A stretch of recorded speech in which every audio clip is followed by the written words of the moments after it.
अस्सलाम वालेकुम। सुनाओ की हाल है? ठीक हो सज्जनों ते मित्रों? लो जनाब, अज असीं तुहानूं जनाब मेरी गां और गां दे दुध दे फायदे जनाब मेरी दसने ते नाले जनाब मेरी चाचे दे पुत्तर को भी इंटरव्यू लैने भी गां दे की फायदे ने। और इन्हां ने गां बड़ी कमाल दी बड़ी प्यारी जनाब मेरी गां इन्हां ने स्पैशल कित्थों चाचे दे पुत्तरा लैके आए? ये जनाब मेरी साहिवाल तो मंगाई है। साहिवाल माशाल्लाह। ते सजरी सूई कि या जनाब मेरी? मैनू हो गया ना कोई 2 महीने। अच्छा 2 महीने होए? जी जी। वाह भाई वाह।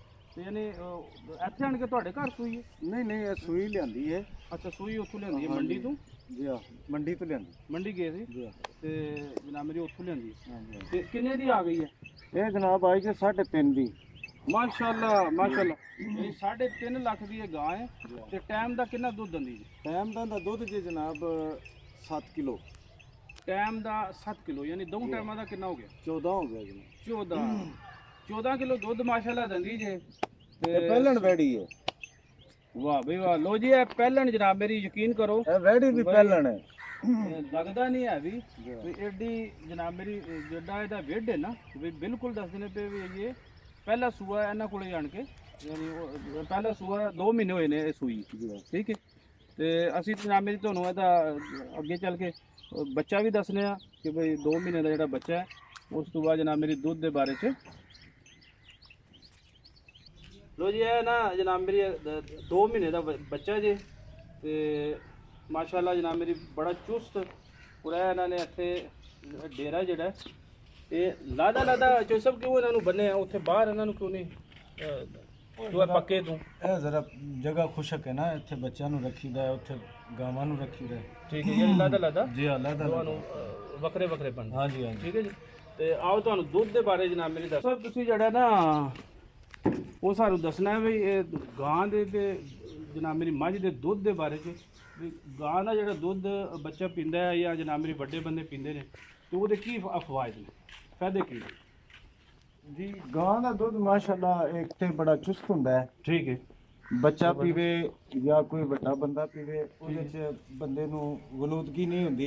ਠੀਕ ਹੈ। ਬੜੀ ਚੁਸਤੀ ਹੁੰਦੀ ਹੈ। ਆ ਦੇਖਿਆ ਜੀ ਜਨਾਬ ਮੇਰੀ ਗਾਂ ਦਾ ਬੱਚਾ ਜਿਹੜਾ ਉਹ ਹੁਸ਼ਿਆਰ ਹੁੰਦਾ ਬਿਸਕੁਟ। ਹਾਂਜੀ ਅਬ ਤੁਸੀਂ ਅਮੂਮਨ ਗੌਰ ਕਰ ਲਓ ਕਿ ਯੂਰਪੀਅਨ ਮੁਲਕ ਵਿੱਚ ਵੀ ਜ਼ਿਆਦਾ ਗਾਂ ਦਾ ਦੁੱਧ ਪਸੰਦ ਕੀਤਾ ਜਾਂਦਾ। ਠੀਕ ਆ ਉੱਥੇ ਸਾਰੇ ਕਿਤੇ ਜਿਤਨੇ ਵੀ ਆਏ ਨੇ ਉਹ ਸਾਰੇ ਹਾਂਜੀ ਗਾਵਾਂ ਨੂੰ ਜ਼ਿਆਦਾ ਤਰਜੀਹ ਦਿੰਦੇ ਨੇ। ਗਾਵਾਂ ਨੂੰ ਤਰਜੀਹ ਦਿੰਦੇ ਨੇ। ਉਹਦੀ ਵਜ੍ਹਾ ਇਹ ਵੇ ਕਿ ਇਹ ਇੱਕ ਤੇ ਦੁੱਧ ਹੁੰਦਾ ਹੈ ਹਲਕਾ ਜਿਹਾ ਬੜਾ ਸੋਹਣਾ ਜਿਹਾ, ਬੱਚਾ ਵੀ ਪੀਵੇ ਤੇ ਉਹ ਬੜਾ ਅੱਛੇ ਤਰੀਕੇ ਨਾਲ ਹਜ਼ਮ ਕਰ ਲੈਂਦਾ ਹੈ। ਜੀ ਤੇ ਯਾਨੀ ਮਾਂ ਤੋਂ ਬਾਅਦ ਮਾਂ ਦਾ ਪਹਿਲਾਂ ਤੇ ਬੱਚੇ ਨੂੰ ਦੁੱਧ ਪਿਲਾਉਣਾ ਚਾਹੀਦਾ।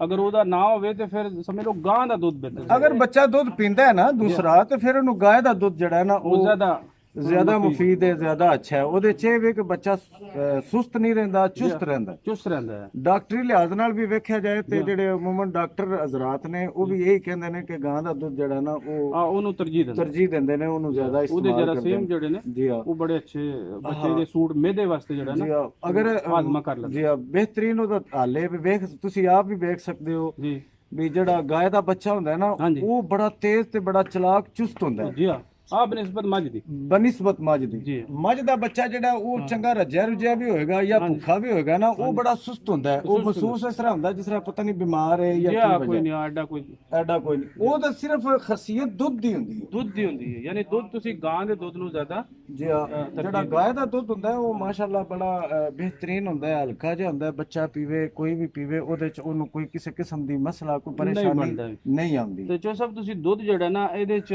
ਅੱਲਾ ਦੀ ਮਿਹਰਬਾਨੀ ਨਾਲ ਕਿ ਜਨਾਬ ਮੇਰੀ ਮਿਲਾਵਟ ਕਰਨ ਵਾਲਾ ਅੱਲਾ ਦੇ ਨਬੀ ਦੀ ਹਦੀਸ ਹੈ ਕਿ ਸਾਡੇ ਵਿੱਚੋਂ ਨਹੀਂ। ਜੀ ਬੇਸ਼ੱਕ। ਠੀਕ ਹੈ ਨਾ ਬੇਸ਼ੱਕ। ਤੇ ਦੁੱਧ ਖਾਲਸ ਜਿਹੜਾ ਨਾ ਉਹ ਜਨਾਬ ਮੇਰੀ ਤੁਸੀਂ ਲੋਕਾਂ ਦੇ ਘਰਾਂ ਵਿੱਚ ਵੀ ਔਰ ਜਨਾਬ ਮੇਰੀ ਪਲੱਸ ਜਿਹੜੀਆਂ ਦੁਕਾਨਾਂ ਨੇ ਉਥੋਂ ਤੱਕ ਵੀ ਤੁਸੀਂ ਜਿਹੜਾ ਨਾ ਖਾਲਸ ਦੁੱਧ ਪਹੁੰਚਾਉਂਦੇ ਹੋ ਅਗਲੇ ਦੀ ਮਰਜ਼ੀ। ਅਲਹਮਦੁਲਿਲਾ ਜੀ ਦੁੱਧ ਅੱਲਾ ਦੇ ਹੁਕਮ ਨਾਲ, ਅੱਲਾ ਦੀ ਮਰਜ਼ੀ ਨਾਲ, ਅੱਲਾ ਦੀ ਰਜ਼ਾ ਨਾਲ ਦੁੱਧ ਬਿਲਕੁਲ ਖਾਲਸ ਦੇਈਦਾ। ਜੀ ਹਾਂ ਇੱਕ ਕਤਰਾ ਵੀ ਪਾਣੀ ਜਿਹੜਾ ਕਤਰਾ ਵੀ ਪਾਣੀ ਨਹੀਂ ਪਾਈਦਾ ਅਲਹਮਦੁਲਿਲਾ। ਮੱਝ ਦੇ ਗਾਂ ਦੇ ਜਿਹੜੇ ਥਣ ਜਨਾਬ ਮੇਰੀ ਸਾਫ਼ ਕਰੀਦੇ ਨੇ ਉਹ ਵੀ ਕੱਪੜੇ ਨਾਲ ਨਹੀਂ ਜੀ। ਪਹਿਲੇ ਉਹਦਾ ਤਰੀਕਾ ਕਾਰ ਇਹ ਵੇ ਪਹਿਲੇ ਜਨਾਬ ਜਾਨਵਰ ਬੰਨੀਦਾ। ਠੀਕ ਹੈ। ਬੰਨ ਕੇ ਉਹਦੇ ਬੱਚੇ ਨੂੰ ਛੱਡੀਦਾ ਜਿਸ ਵੇਲੇ ਉਹਦੀ ਚੁਆਈ ਦਾ ਟਾਈਮ ਆਉਂਦਾ। ਜੀ ਹਾਂ। ਸਾਫ਼ ਬਿਹਤਰੀਨ ਪਾਣੀ ਹੁੰਦਾ ਉਹਦੇ ਨਾਲ ਉਹਦੇ ਥਣ ਸਾਫ਼ ਕੀਤੇ ਜਾਂਦੇ ਨੇ। ਫਿਰ ਸਾਫ਼ ਕੱਪੜੇ ਨਾਲ ਉਹਦੇ ਥਣਾਂ ਨੂੰ ਸਫਾਈ ਕੀਤੀ ਜਾਂਦੀ ਹੈ। ਖੁਸ਼ਕ ਕਰ ਲੈਂਦੇ ਨੇ ਤਾਂ ਕਿ ਉਹ ਚੁਆਈ ਕਰਨ ਲੱਗਿਆ ਜਰਾਸੀਮਾਂ ਤੋਂ ਪਾਕ ਰਵੇ ਜਾਂ ਹੱਥਾਂ ਦੇ ਨਾਲ ਪਾਣੀ ਜਾਂ ਥਣਾ ਹਾਂ, ਨਾਲ ਕੋਈ ਪਾਣੀ ਵੀ। ਲੱਗਾ ਹੁੰਦਾ, ਉਹ ਫਿਰ ਕਤਰਾ ਵਿੱਚ ਦੁੱਧ ਨਹੀਂ ਜਾਂਦਾ। ਨਹੀਂ ਜਾਂਦਾ। ਉਹ ਬੜਾ ਬਿਹਤਰੀਨ ਅਲਹਮਦੁਲਿਲਾ ਨਿਜ਼ਾਮ ਹੈ, ਅੱਲਾ ਦਾ ਸ਼ੁਕਰ ਹੈ।